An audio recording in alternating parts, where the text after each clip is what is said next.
file dump appeared, and I received an email to tell me about it, and it said, "Greetings, sirs and madams. We are anonymous. We continue our Operation HMG Trojan Horse, aimed at exposing direct involvement of Her Majesty's government in internal affairs of many other countries. We've published the third part of our investigation. It includes dozens of confidential files of the UK's Foreign Commonwealth Office and its suppliers on Lebanon. The files confirm that the UK has infiltrated security and intelligence agencies of Lebanon. You will find names, ranks and salaries of UK assets who are in fact Lebanon's top ranking officers." So Vanessa, first of all, welcome to the programme. And Thanks. I think one of the things that's particularly staggering about this is, first of all, the scale of it, the scale of the document dump, and we're only going to be scratching the surface on this today. And giving one example, but how far up the Lebanese political chain this goes?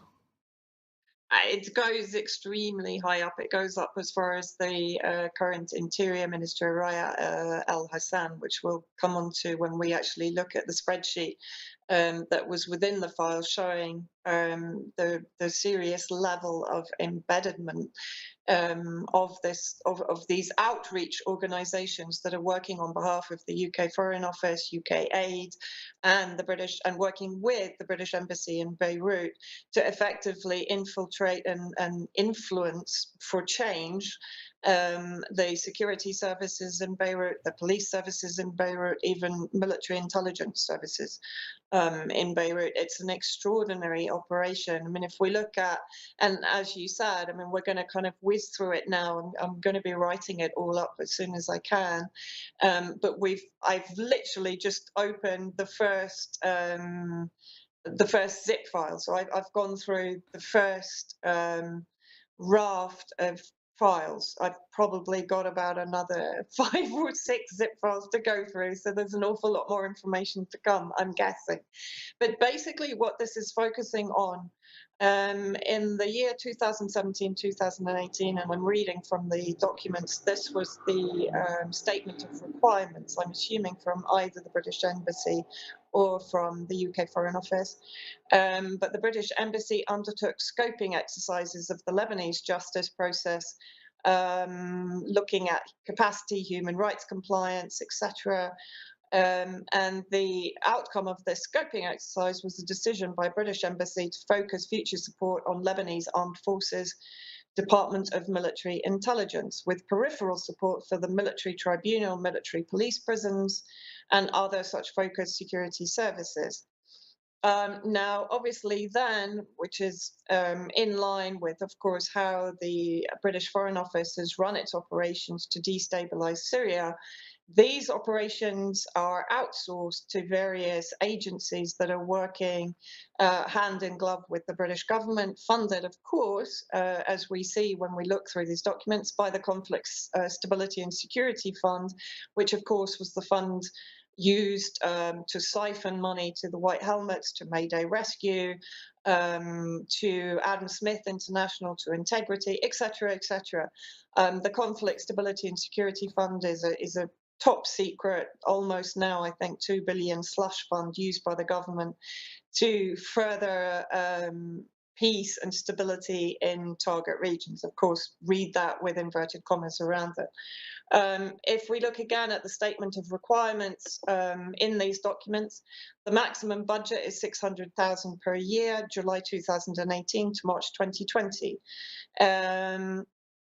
Sorry, 350,000 a year, July 2018 to March 2020. And each annual budget will need review in the December of the chosen year in order to ensure that they've reached 85% of the spend. Now, in these actual documents that I've gone through from Anonymous, we see that the primary outreach agent, if you like, is an organization called Siren. Siren is focused in Jordan and Lebanon. It's looking at change management, research monitoring and analysis, public sector accountability, human rights, public safety, national security, police advisor, hostile environment awareness training, all very familiar to those of us that have studied the way that the British Foreign Office and British intelligence have worked to infiltrate and create shadow state organizations within target nations like Syria, for example. What's interesting, the team of Siren, the founder and director, according to Company House, it was only incorporated in 2015, but some of the documents show its influence going back to 2008, so I need to check that. But its founder and director was a guy called Jonathan McIver. The other three directors joined, interestingly, in 2017. All of them joined in December 2017, just before this British Embassy collaboration came into effect. Now, Jonathan McIver has a background in consultancy in security service, policing, military, and intelligence. Interestingly for you, Mike, Siren Associates is registered in County Antrim, and in fact, all the directors originate from County Antrim. If we look at, of course, what Siren is covering in Beirut, the COVID-19 response, and of course the response to the Beirut blast, which devastated Beirut last year. And it appears when you read the Siren website, their response to the explosion empowers state institutions to act in the public interest by providing them with technical solutions to coordinate the disaster response in a transparent and accountable way. So that effectively means that almost immediately British intelligence, under the guise of these outreach agents, have been involved in the investigation in the blast. I see that you're on the slide, which is the direct beneficiary relationship management strategy for Siren. Again, I'm reading from that slide. Siren stakeholder analysis and engagement strategy mapped against the internal security forces organogram, providing strategic overview of key internal security force stakeholders. Now, let's look at the top of that. Minister of Interior and Municipalities, Ryan El Hassan, is a long-term contact for Siren directors, apparently according to some of the documents within the Anon files. Now, of course, she's currently Minister of Interior, previously Finance Minister. She has strong connections to Saad Hariri, and most importantly, of course, alongside Saad Hariri, she is against the influence of Hezbollah in Lebanon. So we're starting to see the picture here that the UK Foreign Office, UK Aid, the Conflict Stability and Security Fund are effectively financing an infiltration of Lebanon's security forces, military and intelligence, in order to potentially erect a barrier against Hezbollah influence inside Beirut. And I'll come at the end to the comments from Peter Ford, former ambassador to Syria and expert on the region. Yeah, Vanessa, just let me interrupt you there for one second, because what you just said very much reminds me of that quote that we put up regularly on the program from Juliet Harkin from BBC Media Action about how Britain's soft power infrastructure likes to go into countries, find who the movers and changers are, who the opposition is, and work with those to create the change within countries, the change that the Foreign Office wants to see. You know, what this organisation Siren seems to be about is they are a change agent, and you know, it's a bit surprising that a Northern Irish company, a company established in Northern Ireland, is so heavily involved in the Middle East, driving change. I mean, why would they be interested in driving this change unless it? I mean, it's a rhetorical question, really, because it's funded by the Conflict Stability and Security Fund, so that's clear. Yeah, and also, I mean, it's interesting that you mentioned the change. Again, I'm just going to read from the Siren methodology file, which was among the documents that I've gone through. Support change champions to drive program. Change champions, due to their combination of power, integrity, and capacity to drive strategic change, are essential British Embassy, Beirut, and programme allies in delivering the ISF transition from force to service. The recent appointment of Raya Al Hassan as Minister of Interior and Municipalities represents a strategic opportunity. I've highlighted that, given Siren's long-standing relationship with the new minister. So clearly they had already created a strong connection with people that they consider, as you said, as Juliet Harkin did in Syria, with people they consider to be viable opposition and people that they can easily influence. Additionally, General Ahmed Al-Hajjar, head of the ISF Academy, Internal Security Forces Academy, and the ISF Strategic Planning Team will remain essential to program success. So, this organization has effectively embedded itself with high-level, high-ranking military intelligence and security officers. Siren will continue to advise and consult both stakeholders on a regular monthly basis, etc. It goes on to talk about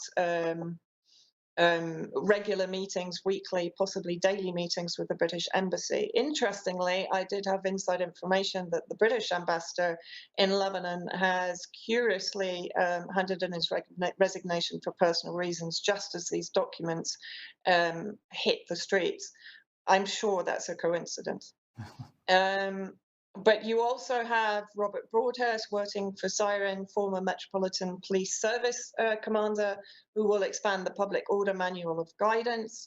As I go back to the director and founder of Siren, Jonathan McIver, has driven ISF strategic change. We have the word change again and again in these documents over the past decade in Lebanon, and has military and police experience, as you pointed out, Mike. Of course, what does that lead us to speculate? That he may possibly be involved with MI6.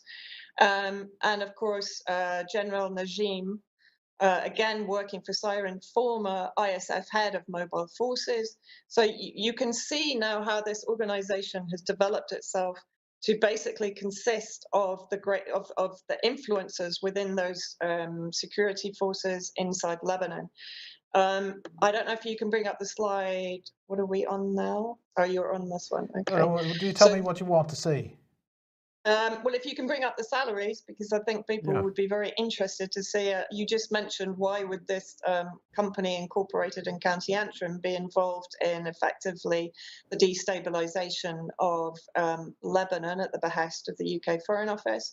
Well, let's have a look. Project director, maximum daily fee, £862. Project manager, £757, junior consultant, £633. These are daily rates, by the way. Admin assistant, £385. I mean, these are fairly impressive salaries for this company. So I think that gives you a strong indication of why this project might be so attractive. And if we go down to the slide that you showed previously, this is the budget key information from the Foreign and Commonwealth Office for Siren Associates, running from the 1st of August 2019 to the 31st of March 2022. If you go across, it's probably too small for most people to read, but it's basically covering all of the projects that I've mentioned so far. That's a budget of almost £15 million. Now, what is interesting about Siren is when I started to go further through the documents, if you can bring up the, yes, thank you. You'll look at the top, you can see that Siren is working in collaboration with Integrity. Now, where have we heard of Integrity before? Of course, in 2017, when I was working in East Aleppo and going through the documents that we found in the former Nusra Front headquarters, White Helmet centers, local council centers in East Aleppo, which of course were occupied by terrorist groups dominated by Al-Qaeda. One of the documents we found was a contract for Integrity and Adam Smith. Thank you, Mike. Now, what is really interesting here, I'm just going to go quickly into this. I know that Mike hasn't got the LinkedIn image, but I'll just talk about it. Two of the integrity, former integrity people that are mentioned in the Siren documents.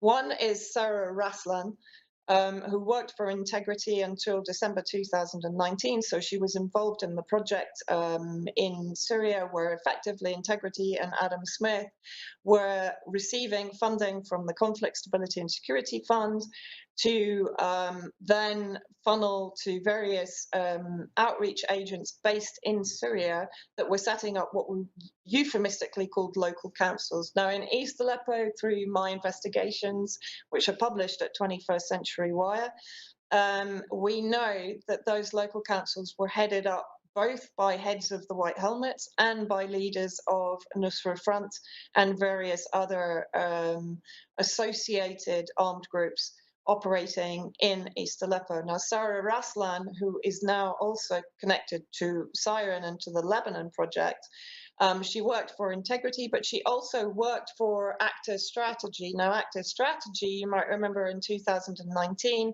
an investigation, I think it's by the Sunday, Mail on Sunday, two former UK diplomats were given millions of taxpayers' money to run operations similar to that which Siren is now running. And interestingly, that Mayday Rescue was running, of course, on behalf of the UK Foreign Office in countries like Syria and Iraq. Active Strategy was found, it was set up, sorry, by Dr. Andrew Rathmell and Alex Martin, two former UK diplomats.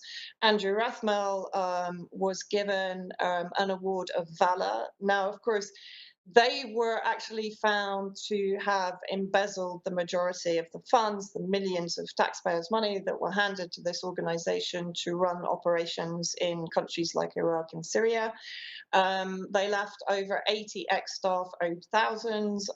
They left subsidiaries and suppliers owed millions and thousands. And of course, you know, forgive me for seeing the parallel between the accusations of fraud levied at James Le Mesurier, who died in November 2019, of embezzling funds from Mayday Rescue, also being funded by the Conflict Stability and Security Fund, and Active Strategy that collapsed in 2019, and its two former UK diplomats accused of fraud and embezzling, and both Mesurier and Andrew Rathmell having been given awards by Her Majesty. I'm sure that, again, that's just a coincidence. Catherine Lockett, another integrity person working with Siren. Now, Catherine Lockett has connections to DFID, Department for International Development. She has experience working with the British government in a huge number of fields.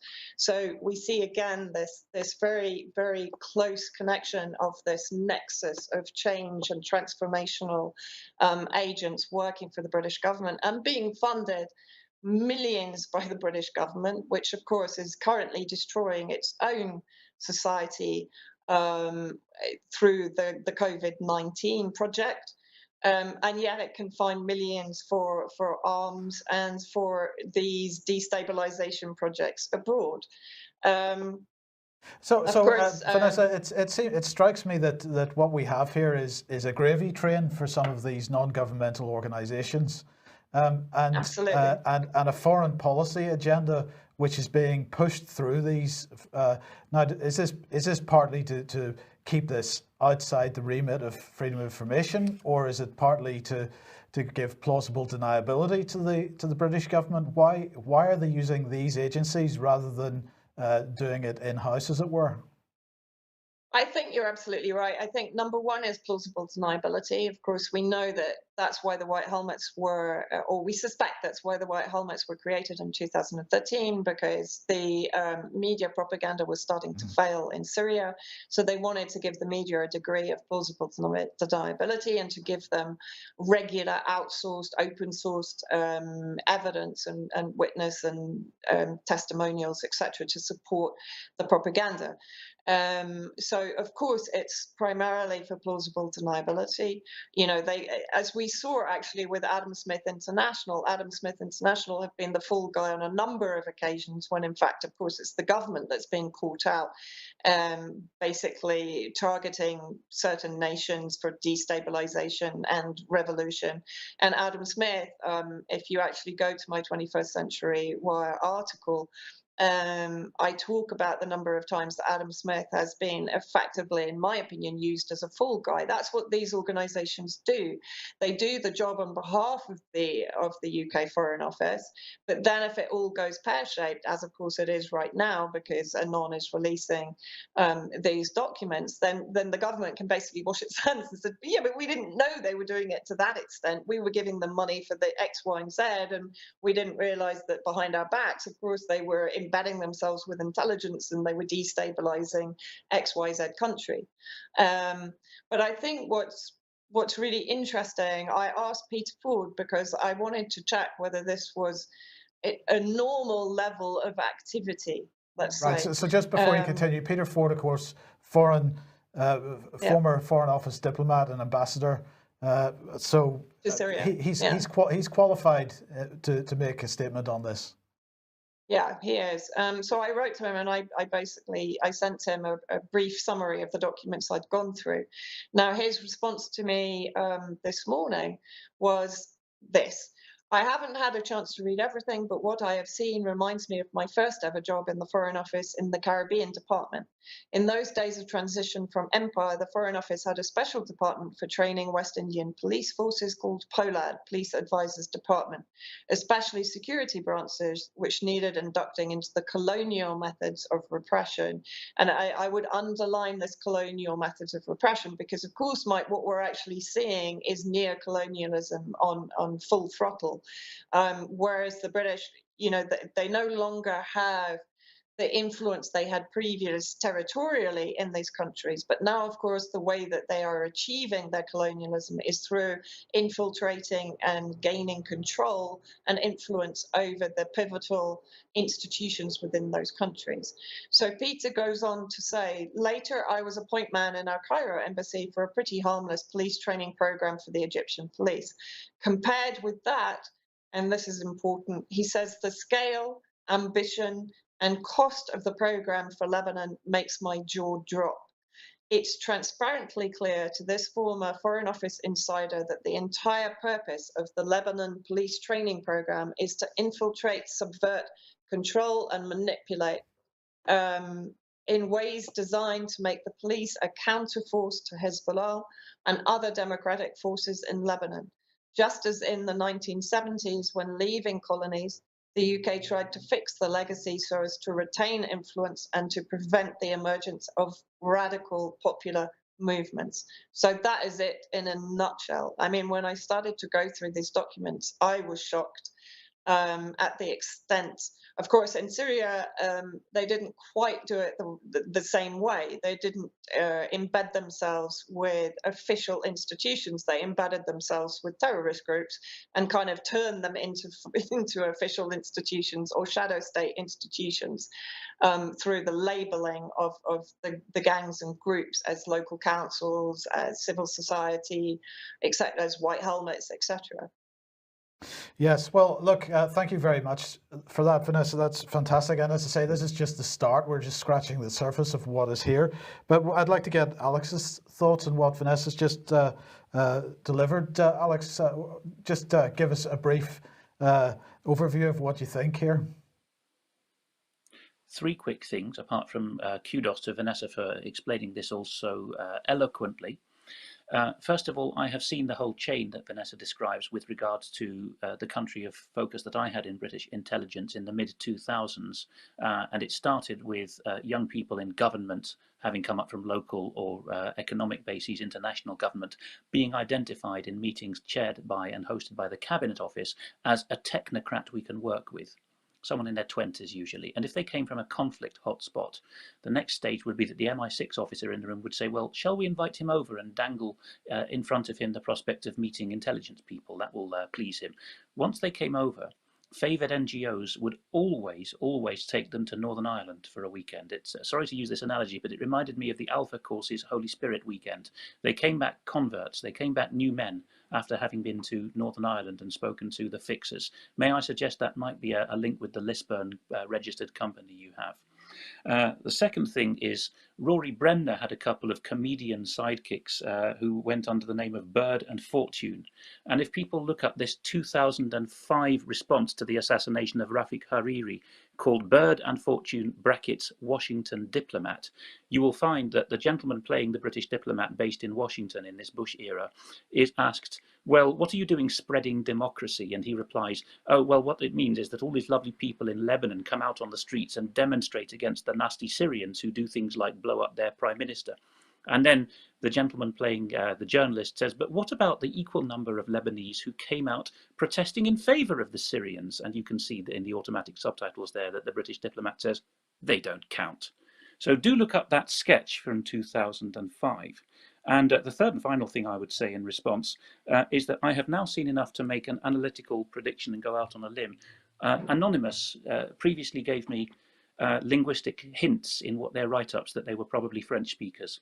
And now I've seen enough to think that the most likely scenario is that Anonymous is being driven by opposition-minded, generally conservative people in French intelligence who are disliking Britain, and particularly Britain in its pro-Israeli guise, attempts to take all Hezbollah and Syrian influence out of Lebanon. And this is the kind of vector that gets millions thrown at it. In my own segment in a moment, we'll be talking about how the big Cabinet Office FCO, or FCDO we now have to call it, if it's been merged with it, vector for the former Soviet Union was pretty similar, in that what we want is our people in place in intelligence so that they can reliably pin blame on the Russians. You need people in the Russosphere, in that case, reliably to point the finger and say, look, this has got the Ruskies' tips all over it, fingerprints. And in the same way, I think the prime idea behind this takeover of Lebanese deep state policy for Britain, given that Britain is not the former colonial power, is at least to dislodge rival, i.e. French and Russian deep states, from being the dominant player in Lebanon. And for that, you need key men and women in the intelligence and security apparatus, and particularly with regard to crowd control and also expression of free expression, who can say, look at what the Syrians and Iranians are doing and pin blame on them. If you got people within the region speaking a similar language who can do this plausibly, that's enough to get the whole of, shall we say, thinking London or the BBC watching British behind the agenda of a regime change. So I think the overarching strategy, whichever region you're looking at, is look at us, we solved Northern Ireland, hint, it was all a setup anyway, but we managed to solve it. If you play your cards right and take British advice, you too can solve your frozen conflicts and boot the big brother, the big bad neighbour out of the region.